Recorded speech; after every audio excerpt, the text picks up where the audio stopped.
Hola, hola, ¿me escucha? Sí, buenas tardes. Buenas tardes. Listo. Entonces vamos a empezar con...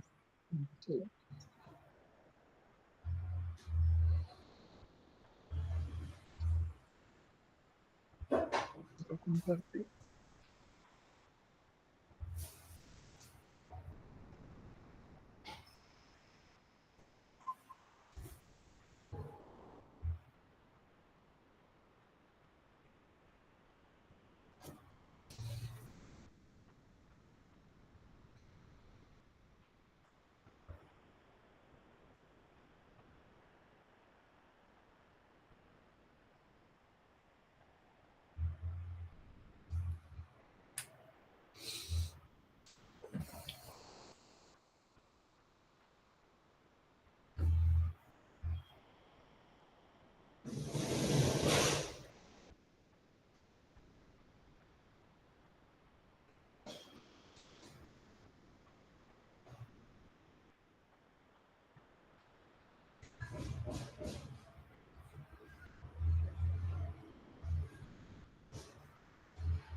Hola, hola.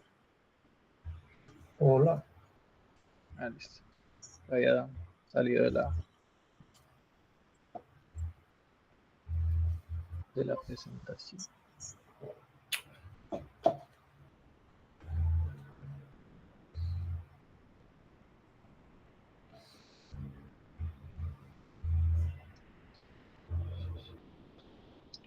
Bueno, en clase, la sesión anterior, vimos lo que eran los bucles, cuando usamos un bucle for y un bucle while. Que sabemos que Ujú. el bucle for es para problemas contables y el bucle while es para salir de un bucle bajo una condición. Los dos funcionan de tal forma de que yo puedo repetir código un número determinado de veces, ya sea bajo cierta condición hasta que sea falso o mientras una secuencia se esté recorriendo. Ahora lo que vamos a ver son estructuras de datos.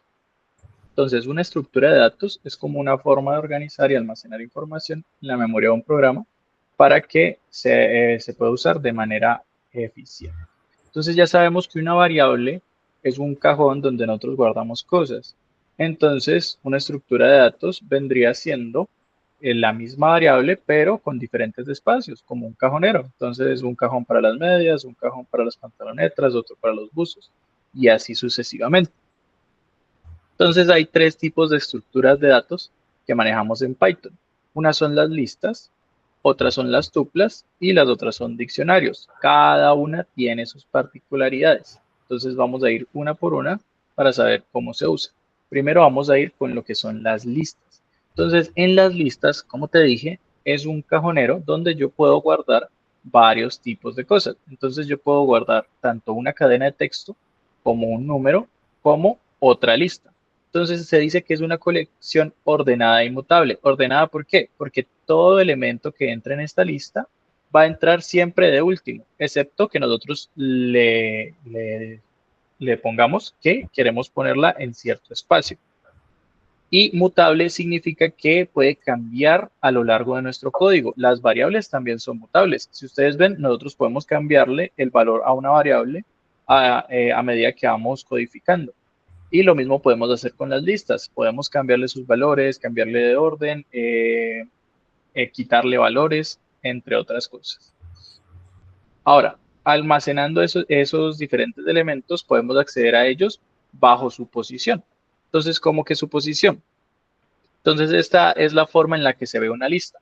Una lista se diferencia de una variable porque cuando nosotros le vamos a asignar un valor, lo vamos a poner entre ¿qué? Entre corchetes. ¿Vale?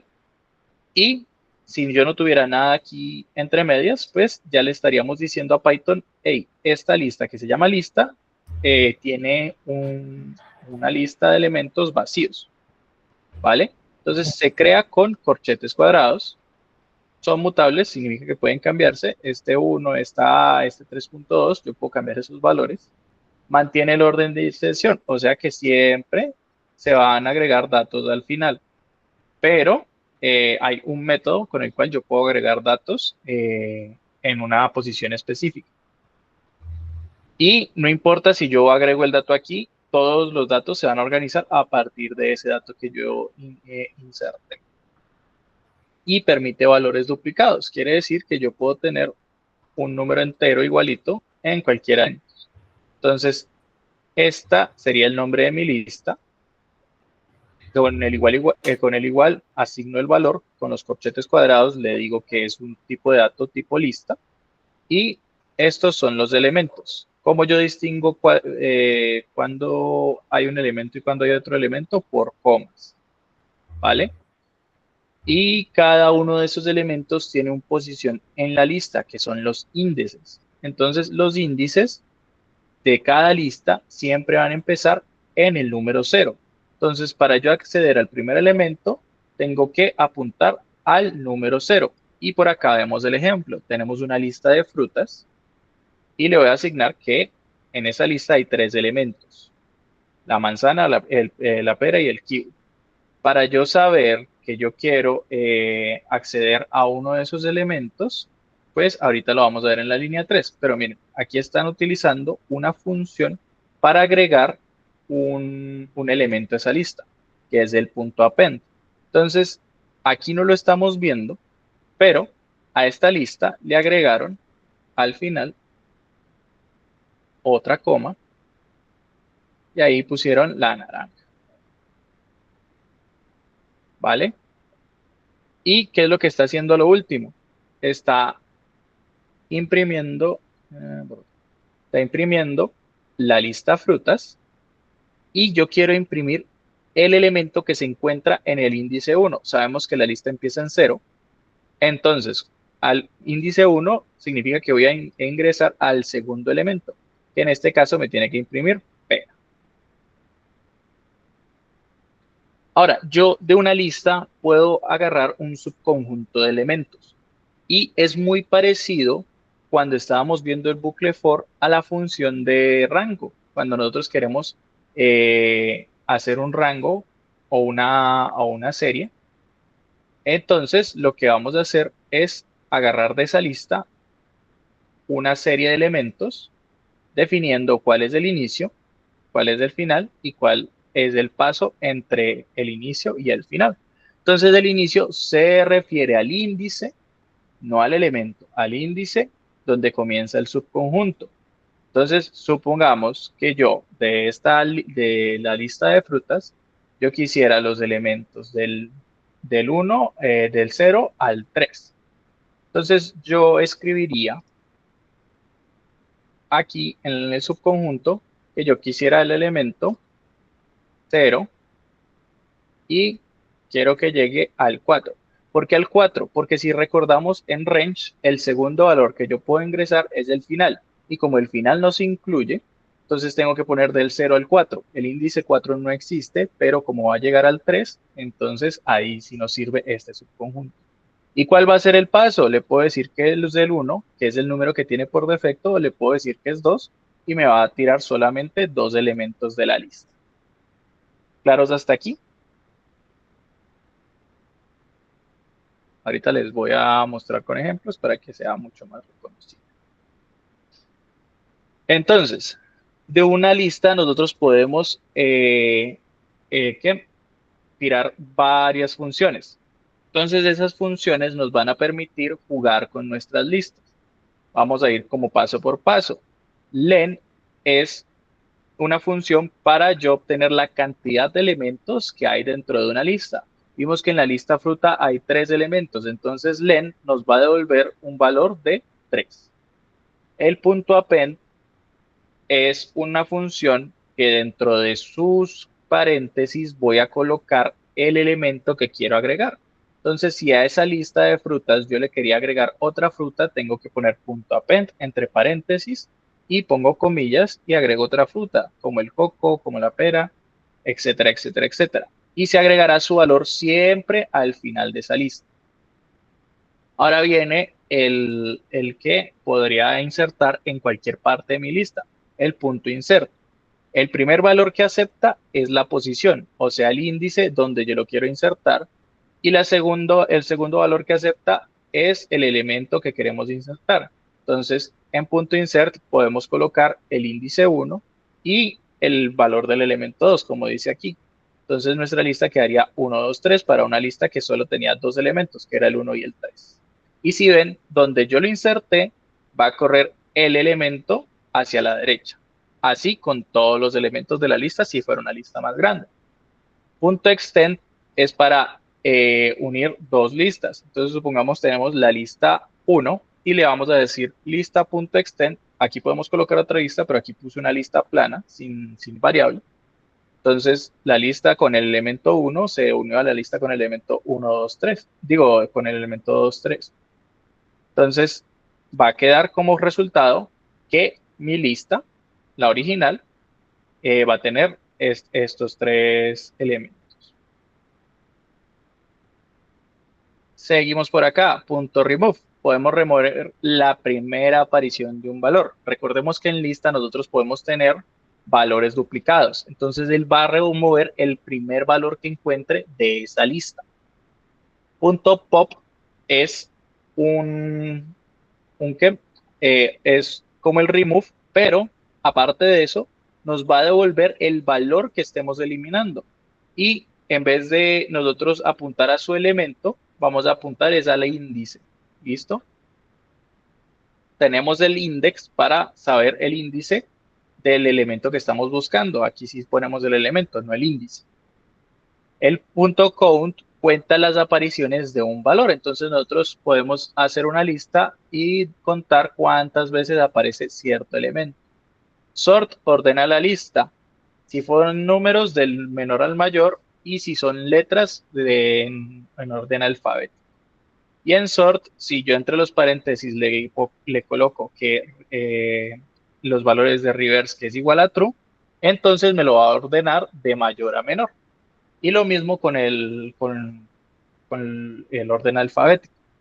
Punto reverse, por otro lado, invierte el orden de la lista. O sea que no importa si yo la tengo en desorden, va a poner los valores en un orden inverso. Punto copy para copiar una lista y punto clear para vaciar la lista. Esos son la mayoría de funciones que tú vas a usar para las listas. Entonces vamos a hacer un ejercicio. Escribir un programa que almacene las asignaturas de un curso, por ejemplo, matemáticas, física, química, historia y lengua, en una lista y las muestre por pantalla. Entonces, vamos a dejar de compartir y pantalla 2. Por acá voy a buscar mi carpeta y vamos a abrirla con copy.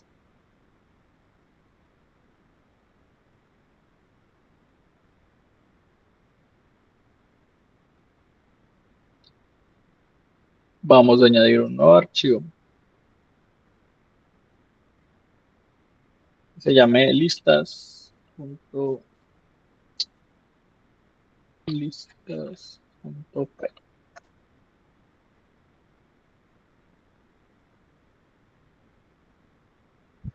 Y démosle un momento que la máquina se caliente para que ya podamos trabajar. Y mientras tanto, volvamos a leer. Escribir un programa que almacena asignaturas de un curso, por ejemplo, matemáticas, física, química, en una lista y las muestre por pantalla.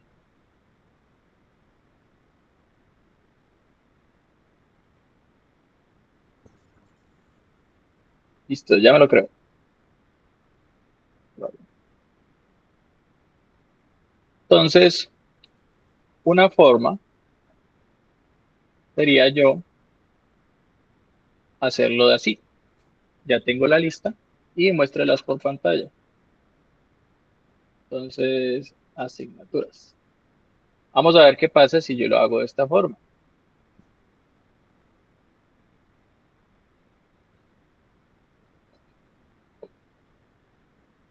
Me mostró la lista de asignaturas, pero me la mostró tal cual está creada.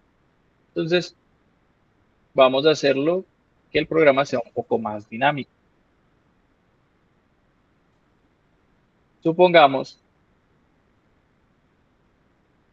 que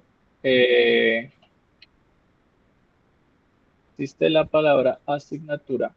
Vamos a poner aquí asignatura como algo vacío. Y vamos a decirle punto lower, para que sea idéntico. Y vamos a decirle que es salir.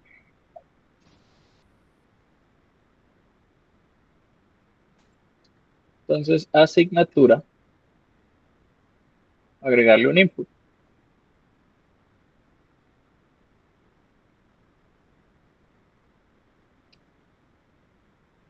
Listo. Si es diferente de salir.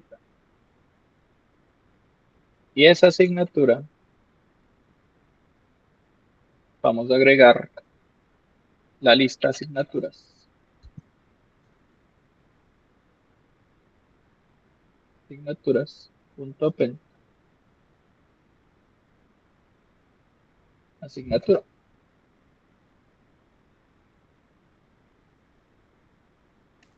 Y remove salir. Para que no se agregue dentro de nuestra lista de asignaturas. Por último, voy a poner print las asignaturas ingresadas por asignatura.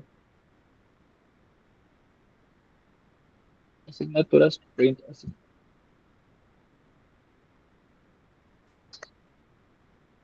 Y vamos a agregarle un end.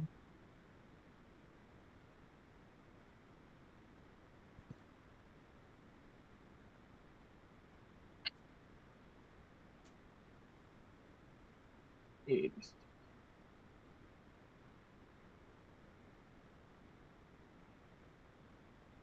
Ingrese el nombre de la asignatura, matemáticas, ciencias, química, física, eh, religión y salir.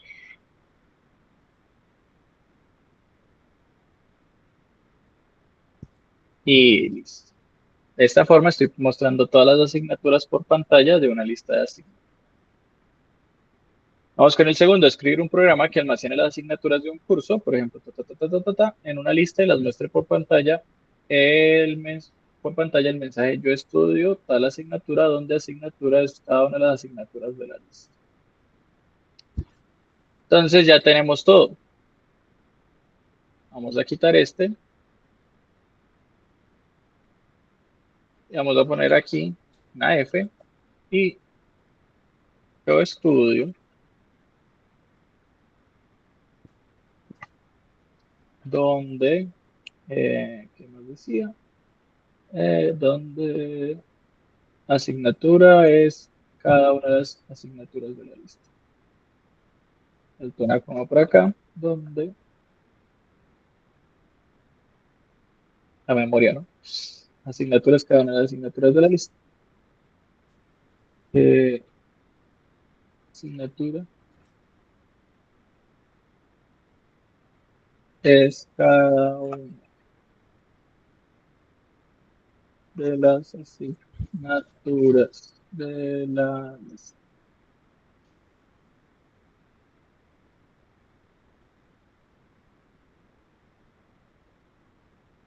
Entonces, si ven, yo puedo recorrer eh, la lista como si fuera parte ¿de qué? De una secuencia. ¿Y cómo sé que la va a recorrer? Pues va a ir elemento por elemento y esa sería la secuencia que va a recorrer mi bucle while, mi bucle for. Entonces ingresa el nombre de la asignatura, mate, física, química, religión, ciencias, eh, salud. Yo estudio ciencias, donde ciencia es cada una de las asignaturas. Yo estudio mate, tan, tan, tan. Y listo. Esa es la forma en la que yo puedo recorrer con un ciclo for una lista. ¿Qué más hay aquí? Escribo un programa que almacena en una lista los números del 1 al 10 y los muestre por pantalla en orden inverso separado por comas. Vamos a ahorrar. Y decía números, es igual, coma, hasta el 10, print, números, punto, reverse, o también lo podríamos hacer con sort,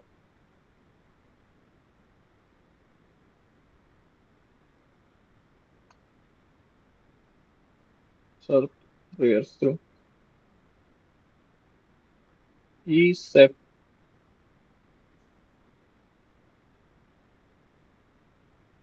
por una cosa.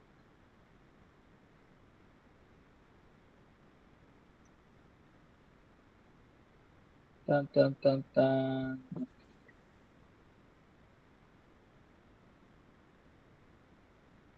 Si no estoy mal, número reverse,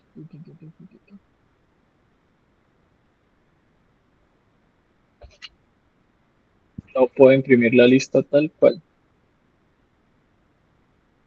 Entonces, para eso vamos a usar un bucle for, número, y en números,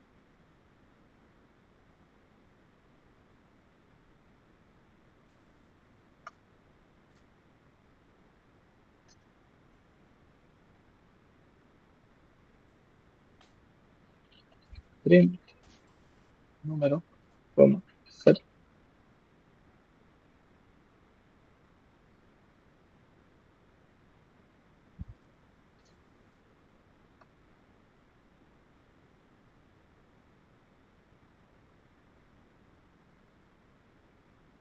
Listo. Si ven, todavía no está separado por comas y es porque, como él hace el bucle for, el sep es solamente entre los números que estén dentro de ese print.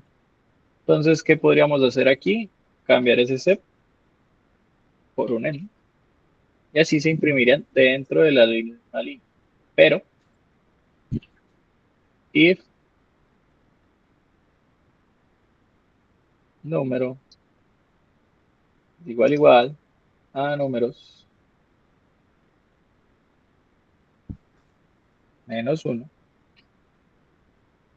Entonces, si ustedes ven, aquí tengo un índice negativo. ¿Y eso qué quiere decir? Cuando yo coloco un índice negativo, me estoy refiriendo a el orden inverso de esos índices. Entonces, menos uno sería el último número o el último elemento en este caso, menos dos sería el penúltimo elemento, menos tres el penúltimo y así sucesivamente. ¿Vale? Entonces, cuando usamos índices negativos, vamos del orden de derecha a izquierda y cuando usamos índices positivos, de izquierda a derecha. El cero siempre va a ser el primer elemento y menos uno siempre va a ser el último elemento. Entonces, tenemos que, cuando sea así, haga print del número y cuando no sea el último, haga el print normal. Por lo tanto, tenemos el 1, 2, 3, 4, 5, 6, 7, 8, 9, 10 separados por comas y se me olvidó que tenemos que hacer el orden inverso.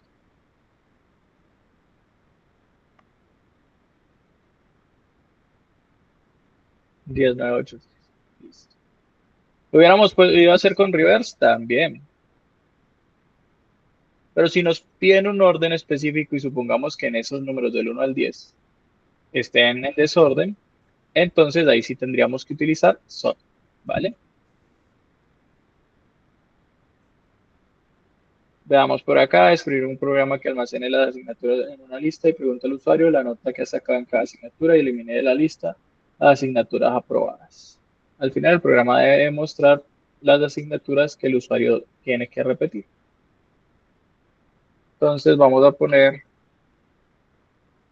asignaturas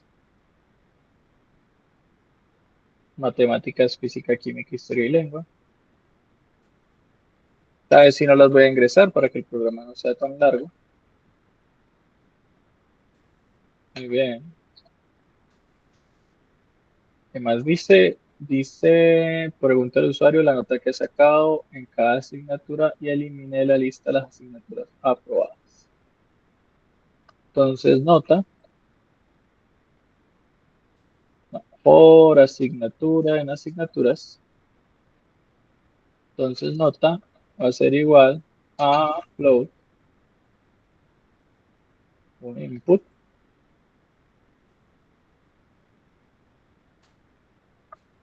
Si la nota es mayor, ¿dónde está el mayor? Acá está. Mayor que 3. Mayor o igual a 3. Punto cero. Entonces, asignatura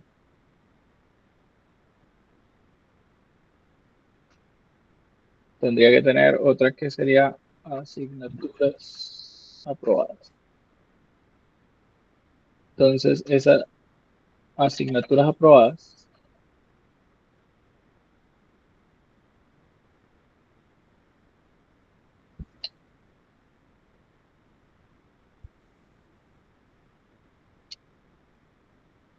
le vamos a añadir esa asignatura.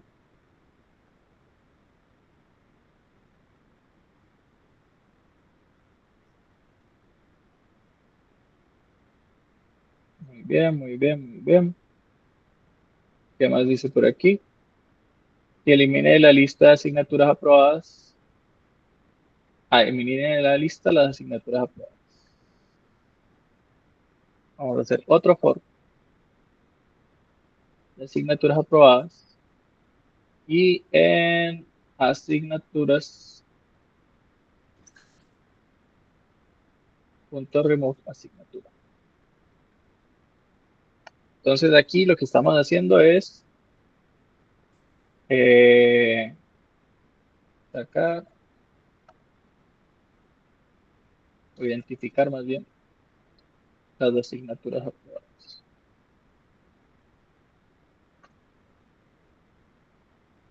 Eliminar las asignaturas aprobadas de la lista original. Y por último decía, al final el programa debe mostrar por pantalla las asignaturas que el usuario tiene que repetir. Entonces, por asignatura en asignaturas, print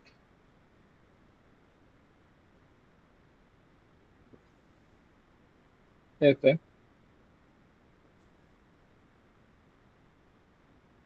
tienes, bueno, pongamos aquí print tienes que repetir las siguientes asignaturas. Y aquí, print asignatura. Vamos a poner una coma y vamos a poner un if. Mientras la asignatura no sea igual al último, y si es igual al último, vamos a quitarle este en, y de esta forma ya aquí. Y esto vendría siendo mostrar las asignaturas que se deben repetir.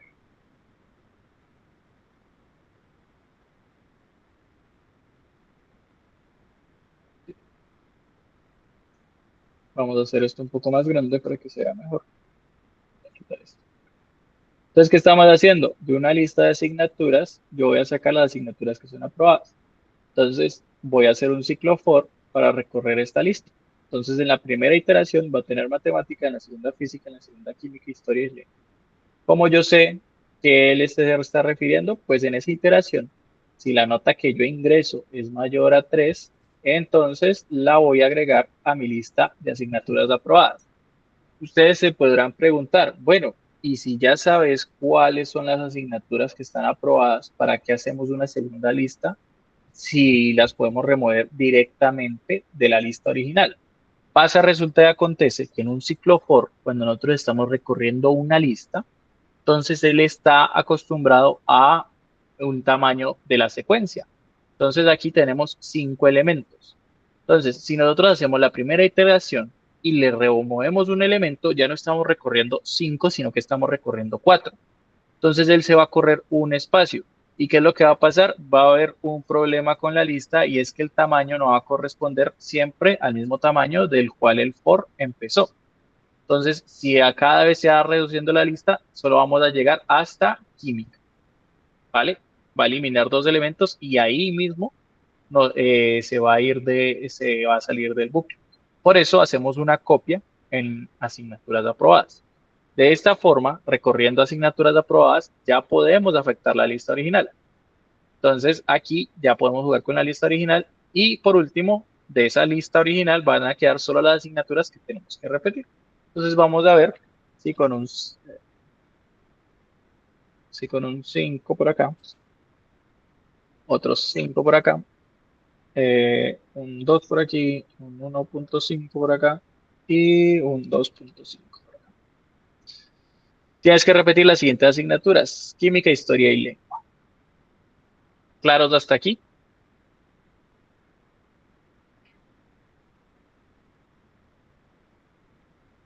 Muy bien. Vamos a continuar para ya terminar con tuplas y con diccionarios. Bueno, una tupla es lo mismo que una lista, solamente que en este caso nosotros no podemos cambiar sus elementos, solo los podemos asignar.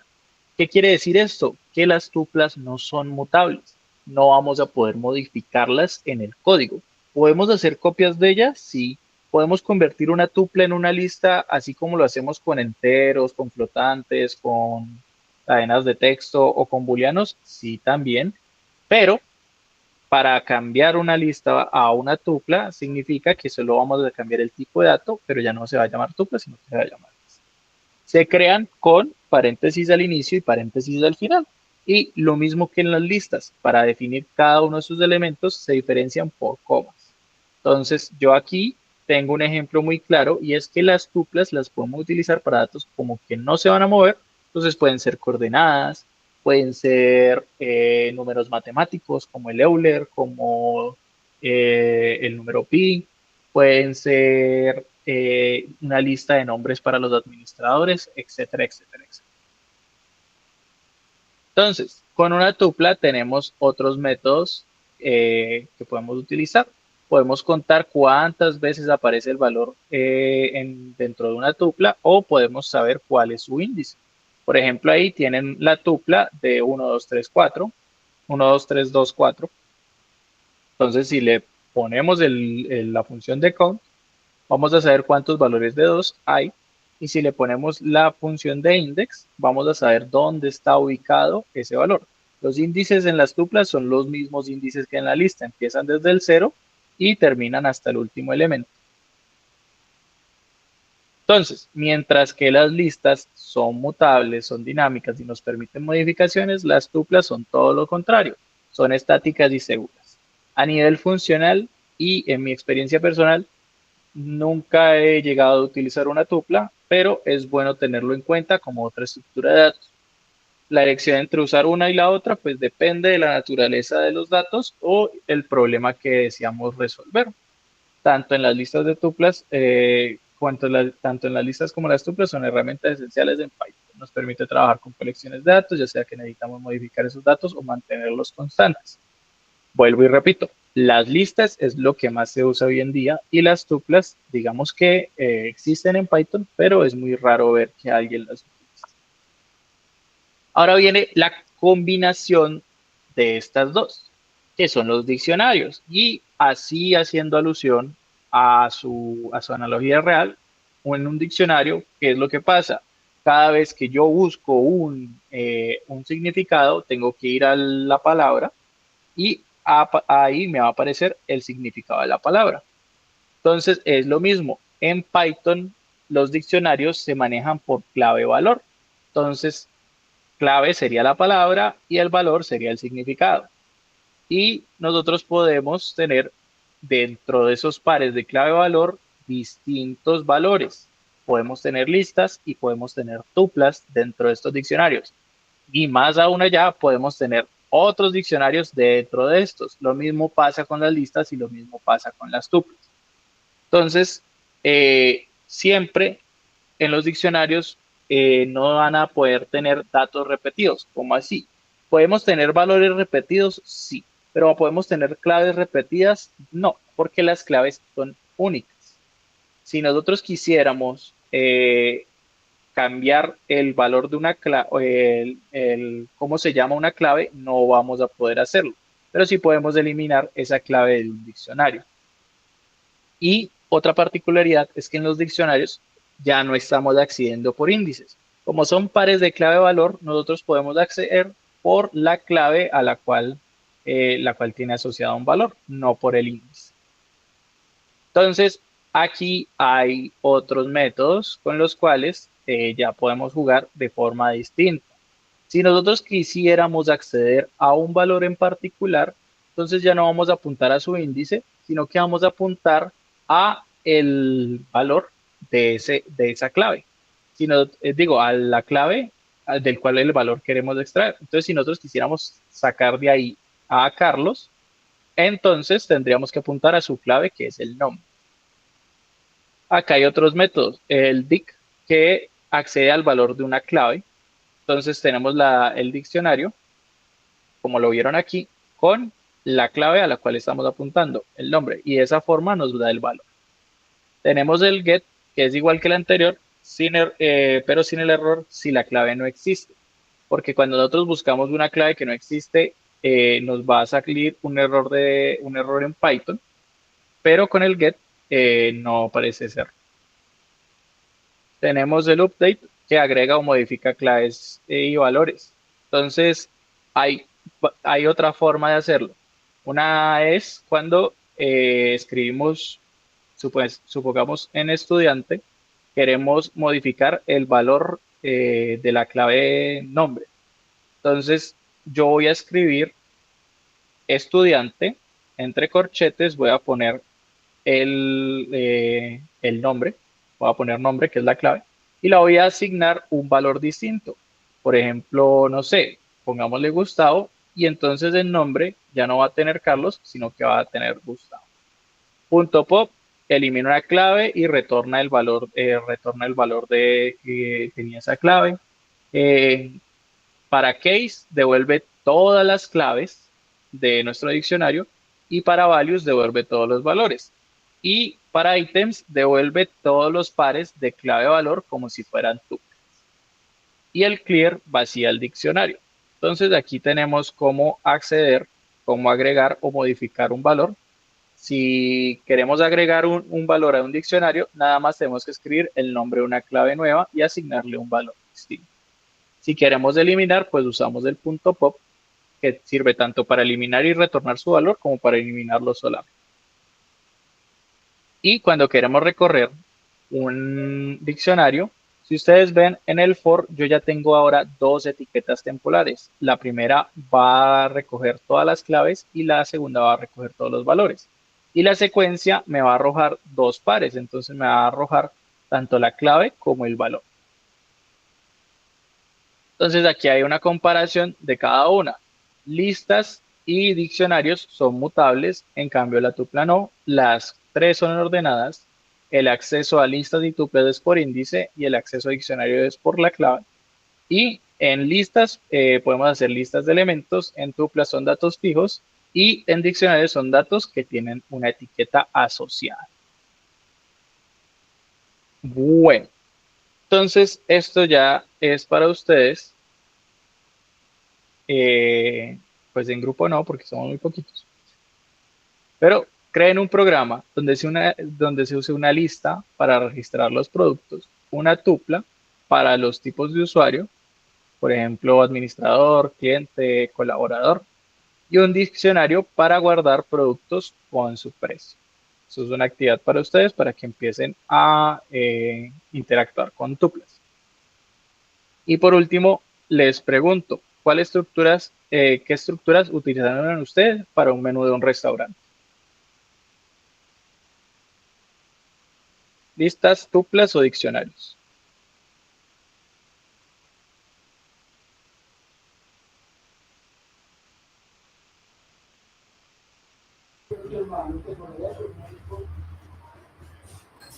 No sé, ¿tuplas? ¿Tuplas? Listas. Bueno, qué mal porque ninguno le pegó. Entonces, en un restaurante nosotros tenemos un plato y a ese plato le asignamos un valor. Exactamente. Entonces, por esa lógica, tendríamos las etiquetas. Teníamos el par del plato y el valor, o el plato y la descripción. Entonces, utilizaríamos un diccionario para un menú en restaurante. Y como podemos acceder a sus precios y podemos cambiar el menú, entonces lo más factible sería utilizar un diccionario. Podríamos utilizar listas. Eh, Sí y no, porque podemos meter listas dentro de listas, pero no es la opción recomendada. Y tuplas no lo podemos utilizar porque si queremos acceder a si queremos cambiar algún dato de ese menú de restaurante, pues las tuplas no nos lo permitiría. Entonces, aquí tengo un diccionario que es sobre el curso de Python. Entonces, ¿cómo accederíamos al valor de Python en este diccionario?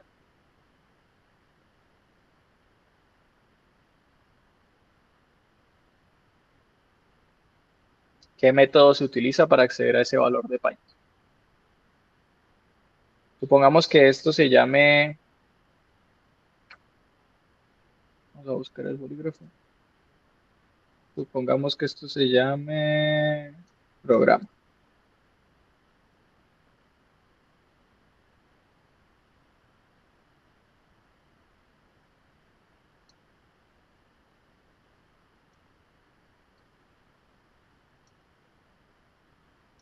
Ahí escrito feo, pero ahí es. Programa. ¿Cómo yo accedo a este valor?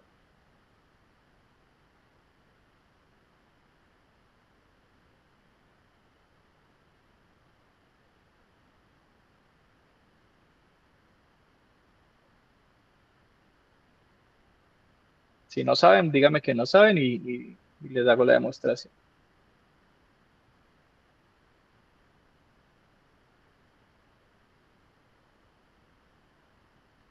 Que cómo accedemos al valor de Python en este diccionario.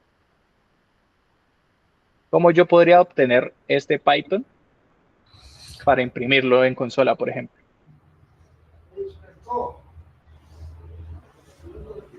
Estoy preguntando directamente por el valor que busca, porque no pueden haber valores repetidos.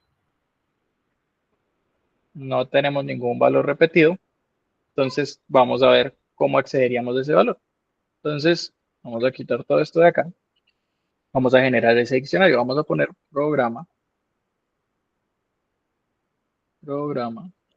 Le vamos a decir que es igual a un diccionario donde curso,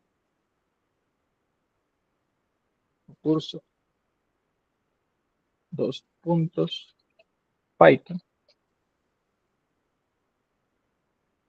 Y el otro era nivel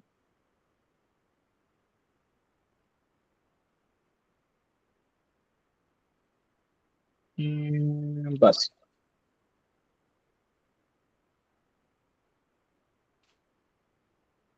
Listo. ¿Cómo yo accedería a este valor de Python?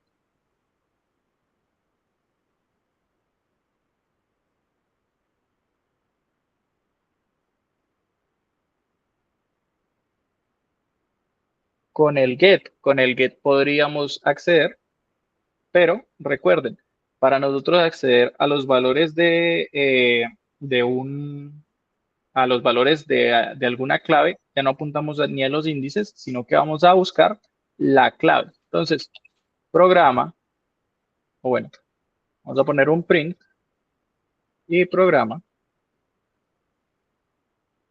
Y voy a quitar esto para que se vea.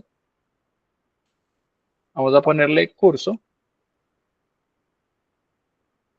Y de esta forma estamos accediendo al valor de Python. Eso, muy bien. Listo. Una tupla se puede modificar, sí, no y por qué.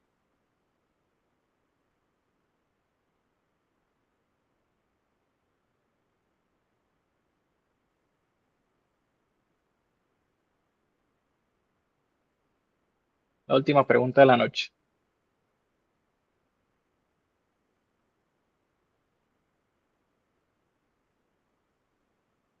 Exactamente. No se puede modificar porque así lo definió Python. Bendito sea. Y ya, eso sería todo de estructuras de datos. Ya sabemos que es una lista, que es mutable, que se puede cambiar sus datos, se le pueden agregar, quitar, remover. Una tupla que no es mutable, o sea que no podemos jugar con ella, solo podemos saber qué valores tiene y podemos copiarla, podemos acceder a sus valores y guardarlos en variables, pero no podemos cambiar. Y tenemos un diccionario que es de etiqueta y valor. Entonces tenemos el par de clave-valor, donde podemos colocar distintos valores, pero sus claves no van a poder cambiarse. Sí se pueden eliminar, sí se puede agregar una clave con un nuevo, una nueva clave con un nuevo valor, pero no vamos a poder cambiar o modificar los nombres de las claves. Y eso sería todo por hoy. Nos vemos en la siguiente sesión. Ya nos quedan 2 sesiones y váyanse preparando para hacer el proyecto del curso, que es el calificable, el único calificable durante todo este programa, ¿vale? Donde vamos a recoger todo lo que hemos hecho durante el curso. Listo, profe, gracias. Bueno, Listo, muchas gracias. muchachos. Nos estaremos viendo. Chao, chao.